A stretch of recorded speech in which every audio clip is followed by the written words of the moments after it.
I used to think tarantulas were just big spiders. Oversized, slow. Hairy versions of the thing you'd find in a corner of your bathroom. Maybe a little scarier, but fundamentally, the same deal. 8 legs, fangs, venom. Point made, move on.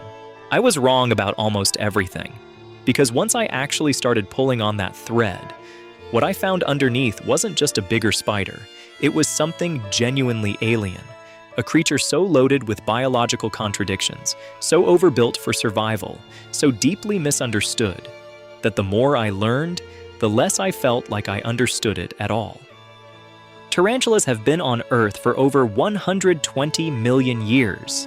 They watched the dinosaurs rise and fall from the sidelines. They were here before most of the mammals we recognize today had even appeared. And in that time, they didn't just survive.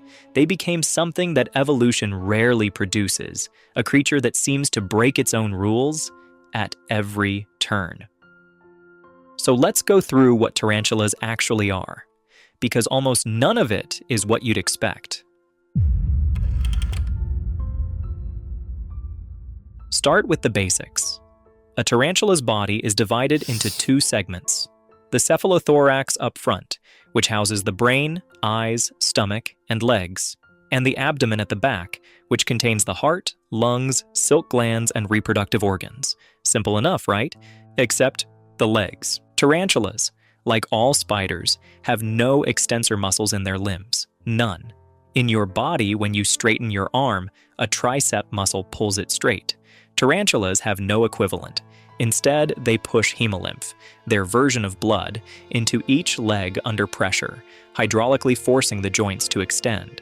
Their legs are biological pistons, powered by fluid pressure rather than muscle contraction. This sounds like a flaw, and in some ways, it is. A tarantula with a punctured abdomen loses pressure and can't fully extend its legs. That's actually why dead spiders curl inward. It's not a defensive posture, it's pressure loss. But here's the thing. This hydraulic system gives tarantulas something muscle-based legs struggle to provide: extraordinary, fine-tuned force control. They can move with almost surgical precision, adjusting limb pressure in increments so small they can manipulate objects the size of a grain of sand. For an animal that handles delicate egg sacs, constructs silk burrows, and navigates intricate terrain, this isn't a flaw at all. It's a masterpiece of minimalist engineering. And then there's the hair. Every millimeter of a tarantula's body is covered in hair, but not the kind that exists just for texture. These hairs are sensory instruments. Some detect air movement, some detect vibration through the ground, some register chemical signals, essentially allowing tarantulas to taste and smell simultaneously through contact. Touch a tarantula's leg, and it knows more about you in that instant than you realize. But the strangest hair on a tarantula's body isn't for sensing. It's for warfare. When most people think about tarantula defense, they think about fangs. Big, downward-striking fangs that can puncture through skin with enough force to break the surface cleanly. And yes, that's real. New World tarantulas, the species found across North and South America, have fangs that strike in a chelicerated downward motion, requiring the spider to rear up slightly before striking. It looks dramatic. It looks like what you'd expect, but fangs aren't their most interesting weapon. Not even close. New World tarantulas evolved something that no other group of animals on Earth possesses: urticating hairs, specialized bristles on their abdomen that they can kick off their body using their hind legs, launching a cloud of microscopic barbed projectiles into the air. These hairs are nightmares at a microscopic level. Each one is barbed along its entire shaft, designed not just to land on a threat, but to work its way deeper with every movement of the victim. They cause intense irritation on skin. On mucous membranes, eyes, nose, mouth, they're genuinely dangerous, capable of causing inflammation serious enough to require medical attention. There are documented cases of people requiring surgery to remove urticating hairs that had lodged in their eyes. And tarantulas don't just fire these blindly. They aim. By positioning their body and kicking at precise angles, they can direct the cloud toward a specific threat. Some species, when threatened by a predator they can't easily bite, will spend 30 seconds to a full minute furiously kicking hairs at eye level before even attempting to flee or strike. The abdomen of a frequently threatened tarantula often has a visible bald patch from overuse. Here's what makes this even stranger. Old world tarantulas, species from Africa, Asia, and Europe, don't have urticating hairs at all. The two groups diverged over 100 million years ago, and they landed on completely different defensive solutions. Old world tarantulas are, on average, faster, more aggressive, and produce significantly more potent venom. They lean into the offensive. New World tarantulas went the opposite direction, slower, more docile, with a chemical deterrent that doesn't require direct engagement. Same animal, same evolutionary lineage. Two entirely different survival philosophies. Let's talk about the venom, because this is where most of the public narrative around tarantulas completely falls apart. Tarantulas are venomous. That part is true. Every species produces venom, delivered through those prominent fangs. And if you grew up watching nature documentaries or horror movies, you probably absorbed the idea that tarantula venom is something to genuinely fear. The reality is more complicated, and honestly, more interesting. For most tarantula species, their venom is medically insignificant to humans. A bite from the vast majority of pet tarantulas, Brachypelma species, Grammostola species, most Theraphosidae, produces effects roughly comparable to a bee sting. Pain, localized swelling, possibly some redness. Unpleasant? Not dangerous. But here's what surprised me. That mild venom isn't a sign of weakness. It's a sign of precision. Tarantula venom is specifically engineered for the nervous systems of insects and small vertebrates. It doesn't need to devastate a human immune system, because humans were never the target. The venom cocktail is optimized for prey, not predators. The fact that it barely affects us is almost incidental. Some species, however, are exceptions worth noting. The Poecilotheria genus, the ornamental tarantulas of India and Sri Lanka, produce venom that causes muscle cramping, prolonged pain, and in some cases, systemic effects lasting days. They're not deadly to healthy adults, but they're unambiguously more serious than a bee sting. There are recorded bites from Poecilotheria species that required hospitalization, not from tissue necrosis or organ failure, but from sustained whole-body muscle spasms. That wouldn't resolve on their own. And then there's the Theraphosa blondi, the Goliath bird-eater, the largest spider on Earth by mass.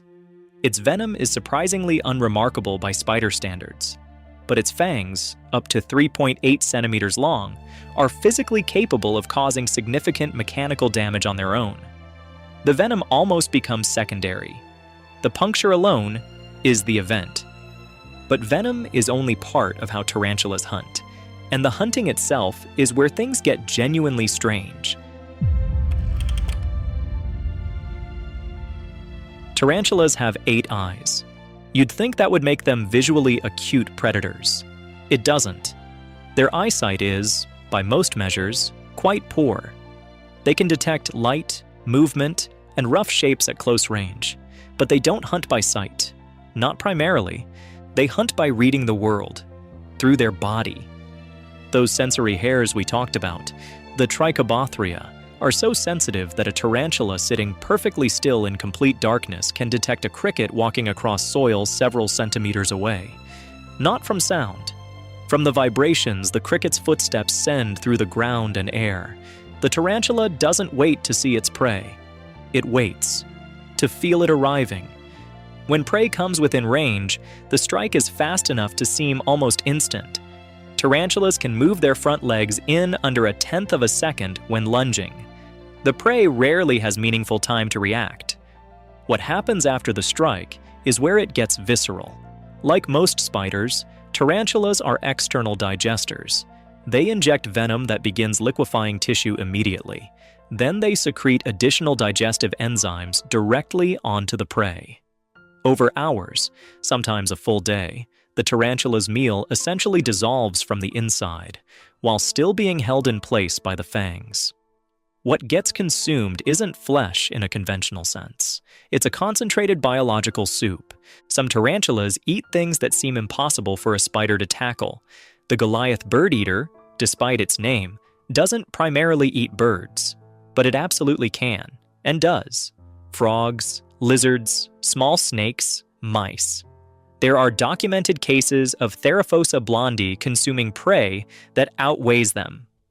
They don't overpower these animals with speed. They subdue them with chemistry and then consume them across an entire night.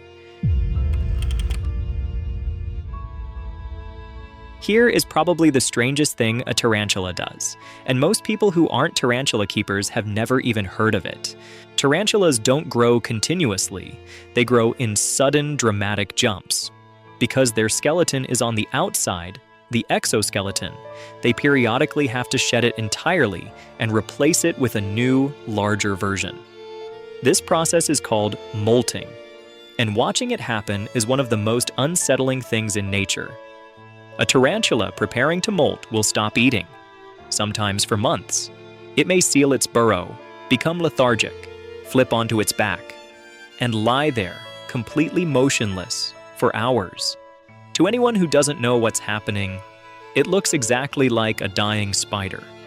Many new tarantula keepers have panicked at this sight, thinking their pet is dead, only to find hours later that the old exoskeleton has been pushed off entirely, and a new, slightly larger tarantula is sitting next to it.